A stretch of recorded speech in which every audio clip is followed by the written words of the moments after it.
पढ़ना है कि लवण क्या होता है तो इसको समझा जाए। जैसे NaOH plus HCl arrow NaCl plus H2O,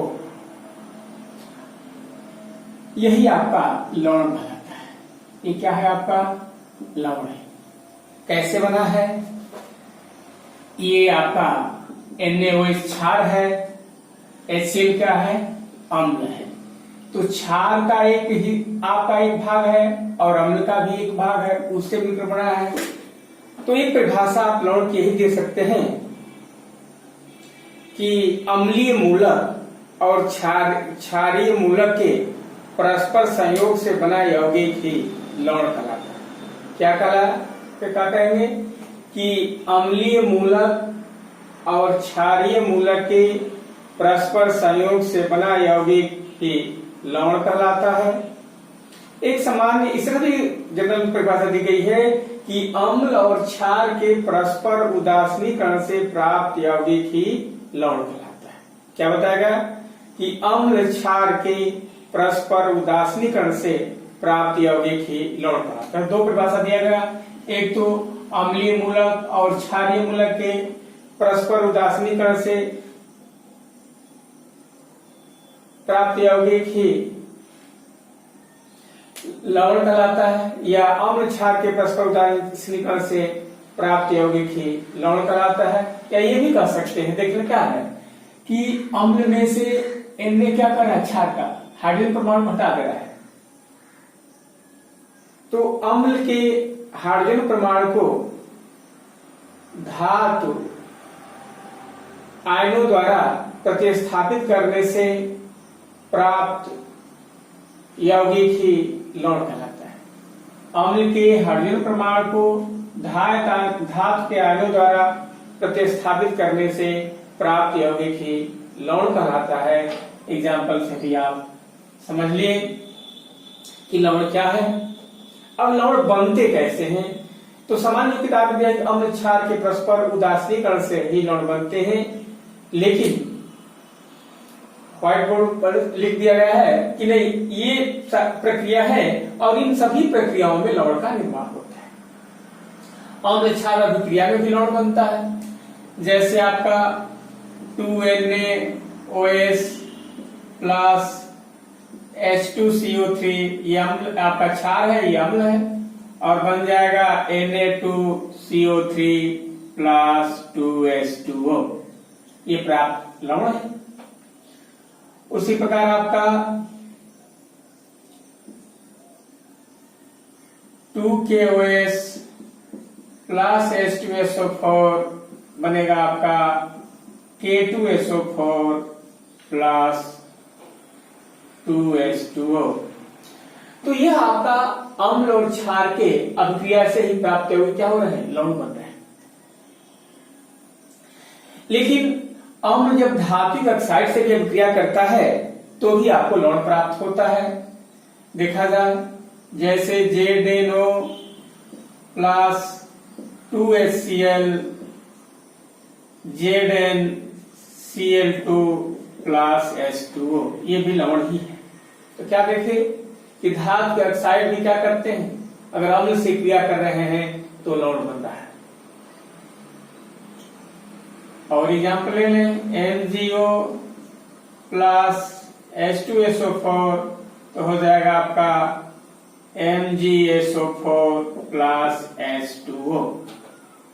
तो अब क्या देख रहे हैं कि सोडियम हाइड्रोक्साइड कार्बोलिक अम्ल से अभिक्रिया करके लवण बना रहा है, सोडियम कार्बोनेट बना रहा है।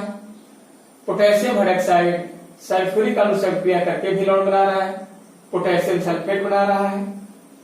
फिर अब धातु ऑक्साइड से देखा गया तो जिंक ऑक्साइड हाइड्रोक्लोरिक अम्ल से अभिक्रिया करके जिंक क्लोराइड यानी लवण का निर्माण कर रहा है। मैग्नीशियम ऑक्साइड है, सल्फ्यूरिक अम्ल से अभिक्रिया करके भी मैग्नीशियम सल्फेट यानी लवण का निर्माण कर रहा है। अब देखा जाए, अम्ल और कार्बोनेट की अभिक्रिया से भी लवण बनते हैं। जैसे Na2CO3 प्लस 2HCl हो जाएगा 2NaCl plus H2O plus CO2। इस अभिक्रिया में भी NaCl क्या है, लवण ही है। सोडियम कार्बोनेट आपका हाइड्रोक्लोरिक अम्ल से अभिक्रिया करता है तो सोडियम क्लोराइड बनता है, यानी लवण का निर्माण होता है।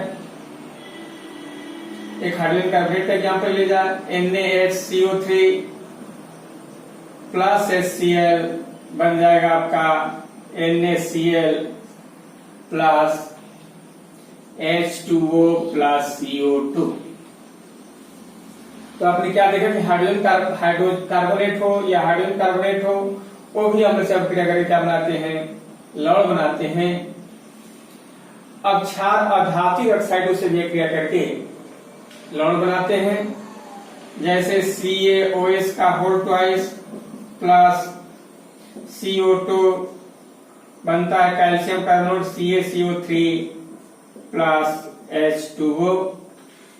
इसमें भी क्या हो रहा है, यानी ये कार्बन डाइऑक्साइड है, अधात्विक ऑक्साइड आपका ऑक्साइड है, और ये क्षार है, कैल्शियम हाइड्रोक्साइड है, इससे अभिक्रिया करके कैल्शियम कार्बोनेट यानी लवण का निर्माण होता है। तो आपने देखा कि अधात्विक ऑक्साइड भी क्षार से अभिक्रिया करके लवण का निर्माण करते हैं, और अम्ल और धातु के साथ भी अभिक्रिया करके, अम्ल धातुओं के साथ अभिक्रिया करके भी, जैसे Zn plus 2HCl ZnCl2 plus H2 निर्माण करता है। उसी प्रकार आपका Mg प्लस H2SO4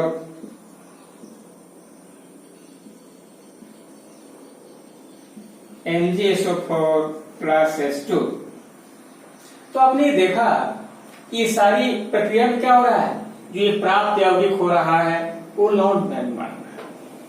तो आप परिभाषा ये दे सकते हैं कि अम्लीय मूलक और क्षारीय मूलक के परस्पर संयोग से आपका लवण का बनते हैं, या ये कह सकते कि अम्ल के हाइड्रोजन परमाणुओं को जब धातु आयनों द्वारा प्रतिस्थापित किया जाता है तो उससे प्राप्त यौगिक ही लवण कहलाता है।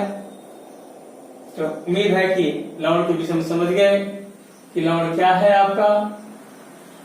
अब देखा जाए कि लवण कितने प्रकार के होते हैं, उनकी भी चर्चा कर ली जाए कि लवणों के प्रकार।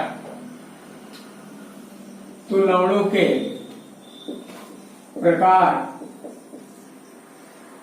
तो पहला आपको सामान्य लवण, कॉमन साल्ट।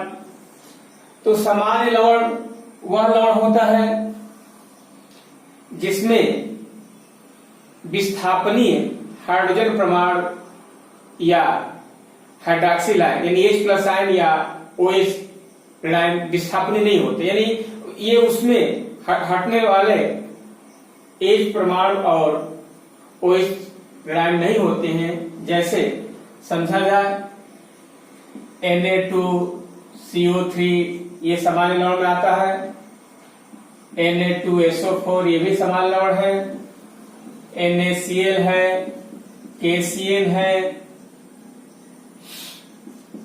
FeCl3 है, CuSO4 है, NH4Cl है, Na2CO3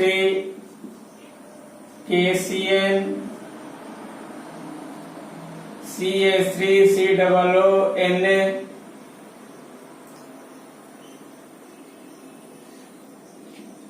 NaCl Na2SO4 ये सब क्या है आपका, ये लवण है। FeCl3 CuSO4 NH4Cl Na2CO3 KCl CH3COO Na, NaCl यानी ferric chloride, copper sulphate, ammonium chloride, sodium carbonate, potassium cyanide, sodium acetate, sodium chloride, sodium sulphate, ये सब आपके लवण की श्रेणी में आते हैं। जिसे समान लवण कहते हैं। क्यों समान लवण कहते हैं? कि इसमें कहीं ऐसा इस परमाणु नहीं है जो विस्थापन करने वाला हो, या नहीं वो इस परमाणु ऐसा है जिसको हटाया जा सके, जो आपको विस्थापित हो सके। तो ऐसे लवण जो होते हैं समान लवण कहलाते हैं। अब समान लवण को यहाँ देख रहे हैं कि 3 लाइनों में लिखे हुए हैं। लवण तो सामान्य है, लेकिन जल में घोलते हैं तो संभव नहीं है। हो सकता है कि उनका विलयन उदासीन भी हो सकता है, उनका विलयन अम्लीय भी हो सकता है, और उनका विलयन क्षारीय भी हो सकता है। तो लवण सामान्य कहलाते हैं, लेकिन उसका विलयन अम्लीय भी हो सकता है, क्षारीय भी हो सकता है, और उदासीन भी हो सकता है। तो जो पहली लाइन में लिखे हैं लवण वो क्या है सब? इनका जलीय विलयन कैसा होगा? इनका जलीय विलयन अम्लीय होगा। लवण तो कैसा है? समान लवण है, लेकिन अगर जलीय विलयन ध्यान रखेंगे तो इनका जलीय विलयन अम्लीय होता है। जो दूसरी लाइन में लिखे हैं इनका जलीय विलयन क्षारीय होता है, और NaCl है, Na2SO4 है, KNO3 है, तमाम लवण है, इनका विलयन क्या होगा? उदासीन होगा। तो समान लवण को भी विलयन में अगर रखेंगे तो जैसे FeCl3 है, CuSO4 है, NH4Cl है, इनका जलीय विलयन अम्लीय होता है। Na2CO3, KCl, CH3COON sodium acetate, इनका जलीय विलयन क्या होता है? क्षारीय होता है। और NaCl, Na2SO4, KNO3 इत्यादि है, इनका जलीय विलयन क्या होता है? उदासीन होता है। तो आप समझ गए समान लवण के विषय में। उनका जलीय विलयन अलग भी हो सकता है, अम्लीय भी हो सकता है, क्षारीय भी हो सकता है, और उदासीन भी हो सकता है। लेकिन समान लवण वह लवण होता है जिसमें आपको विस्थापनीय हाइड्रोजन परमाणु या हाइड्रॉक्सिल परमाणु नहीं होते हैं, तो उसे क्या कहते हैं? समान लवण कहते हैं। दूसरा लिया जाए जिसको अम्लीय लवण कहते हैं। तो जैसे NaHSO4, NaHCO3,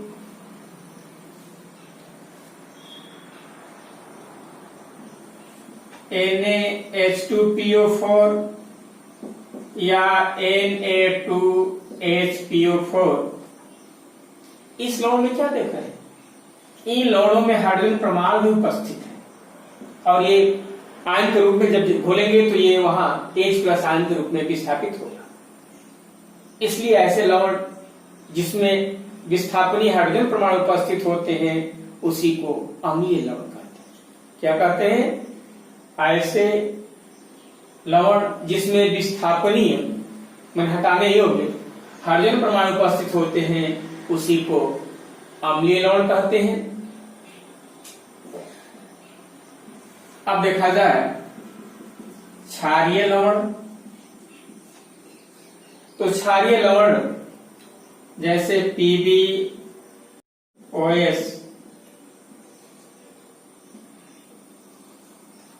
Cl, CO3, CuOH का whole twice, ZnOS, Cl, MgOH, Cl, इस सब में क्या देख रहे हैं कि विस्थापन उसमें विस्थापनीय OH परमाणु भी शामिल है। और जब विस्थापनीय OH परमाणु शामिल होते हैं तो उसी को क्षारीय लवण कहते हैं। ये आपका बेसिक लेड क्लोराइड कहलाता है। ये आपका बेसिक कॉपर कार्बोनेट होता है। इसको मैलेकाइट भी कहते हैं। ये समझिए क्या है आपका, ये जैसे दही और इत्यादि खट्टे पदार्थ जब तांबे पीतल के बर्तन में रख देते हैं तो हरे रंग का जो पदार्थ जमा होता है वो यही है, ये जहरीला होता है। बेसिक कॉपर कार्बोनेट ये जहरीला होता है। ये वही हरा जम जाता है, जैसे ही आप अगर दही इत्यादि रखते हैं तो जो हरा उस पर आता है पीतल या तांबे के बर्तन में, वो ये बेसिक कॉपर कार्बोनेट होता है। तो ये सब लवण जिसमें विस्थापनीय आपका OH परमाणु है वो क्षारीय है, जिसमें विस्थापनीय H परमाणु है वो अम्लीय लवण है। और अब देखिए एक चीज और ध्यान रखिएगा, NaH बहुत महत्वपूर्ण है। NaHCO3 मोस्ट इंपॉर्टेंट, इसको याद रखिएगा कि लवण तो अम्लीय है लेकिन इसका जलीय विलयन क्षारीय होता है, यानी ये क्षारीय प्रकृति का होता है। लवण अम्लीय है लेकिन इसका जलीय विलयन में प्रयोग करते हैं तो क्षारीय प्रकृति के होता है। तो याद रखेंगे, बहुत इंपॉर्टेंट तरफ से याद रखेंगे कि NaHCO3 अम्लीय लवण है लेकिन इसका जलीय विलयन क्षारीय होता है। कहीं भी आए तो ये क्षारीय विलयन, जलीय विलयन इसका निश्चित रूप से क्षारीय है, इसको बार बार रिपीट करें, याद कर लीजिए। तो ये रहा समांतर लवणों का प्रकार। अब एक द्विक लवण भी होते हैं। तो द्विक लवण क्या है आपका? तो दो समान लवणों को जब मिलाकर के आप क्रिस्टलन कर देते हैं, यानी ठोस अवस्था में जब प्राप्त होते हैं तो वो द्विक लवण कहलाते हैं। द्विक लवण याद रखने की ठोस अवस्था में ही होते हैं, विलयन में रहेंगे तो द्विक लवण नहीं कहलाएंगे। जब वो क्रिस्टल बन जाते हैं तो दो समान लवण के क्रिस्टल से प्राप्त यौगिक ही द्विक लवण होता है। जैसे आपका Fe2SO4 NH4 का whole twice SO4 into 6H2O, जिसको मोर लवण या मोहर लवण भी कहते हैं, क्योंकि इसका विलयन मोरपंखी जैसा चमकीला दिखाई देता है, तो ये मोर लवण कहलाता है। और एक विशेष तरह से पंडित होंगे जिसको K2SO4 Al2SO4 का होल थ्राइस इंटू 24H2O। ये फिटिकरी है, फिटिकरी कई फिटिक्रिया होती है लेकिन समांतर से आपका यहाँ Na2 भी हो सकता है। तो ऐसे करके तो ये क्या है आपका, ये द्विक लवण कहलाते हैं, यानी दो समान लवणों को मिलाकर के क्रिस्टल से प्राप्त हुए हैं, तो ये क्या है आपके द्विक लवण हैं।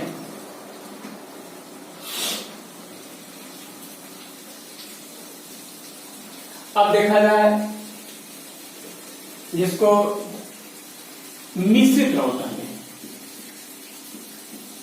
मिश्रित लवण, तो मिश्रित लवण वह लवण होता है जिसमें एक से अधिक प्रकार के या तो धनायन हो, यानी एक से अधिक प्रकार के धातु के आयन हो या एक से अधिक प्रकार के ऋणायन हो, तो उसी को मिश्रित लवण कहते हैं। जैसे आपका CaOCl यानी CaOCl2 जिसको क्या कहते हैं, ब्लीचिंग पाउडर कहते हैं। तो इसमें क्या देख रहे हैं कि ऑक्सीजन भी ऋणायन के रूप में होता है, क्लोरीन भी ऋणायन के रूप में होता है। तो ये क्या है आपका एक मिश्रित लवण है। उसी प्रकार NaKSO4, इसमें सोडियम भी है, पोटेशियम भी है, तो ये भी क्या है मिश्रित लवण है। उसी प्रकार आपका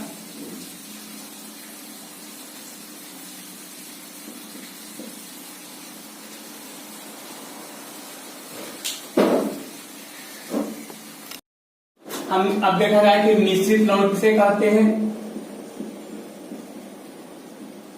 तो मिश्रित लवण वो लवण होते हैं जिसमें एक से अधिक धनायन हो या एक से अधिक ऋणायन होता है, तो लवण मिश्रित लवण कहलाता है।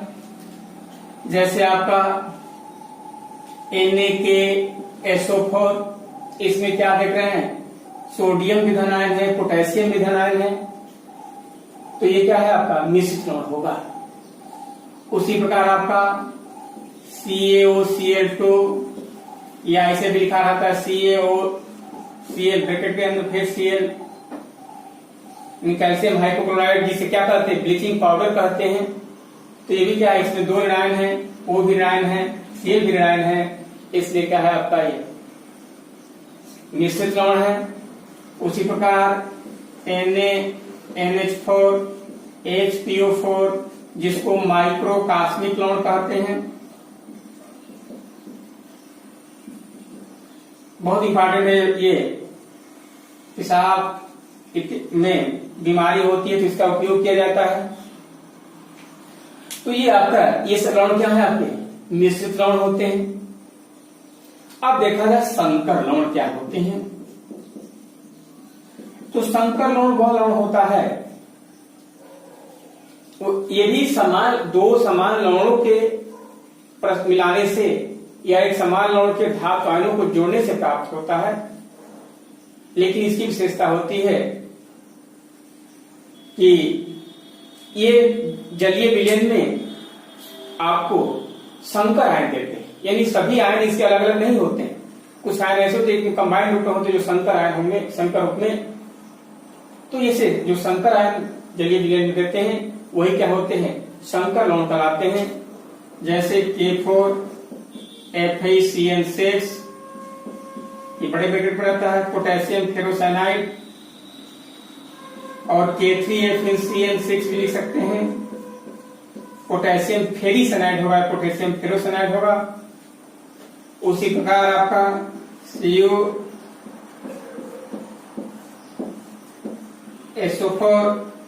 यानी ट्राई एमिनो कॉपर सल्फेट। उसी प्रकार आपका NaAG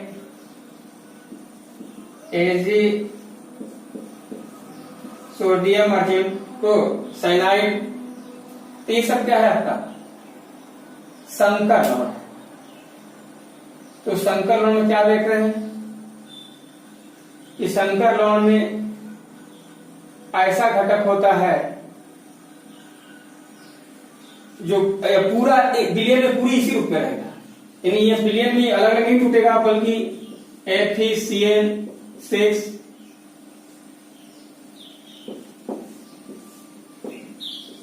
इस रूप में रहेगा। उसी प्रकार ये CuNH4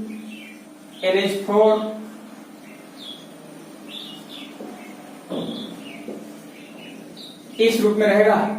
इसलिए क्या है आपका ये संकर लवण है।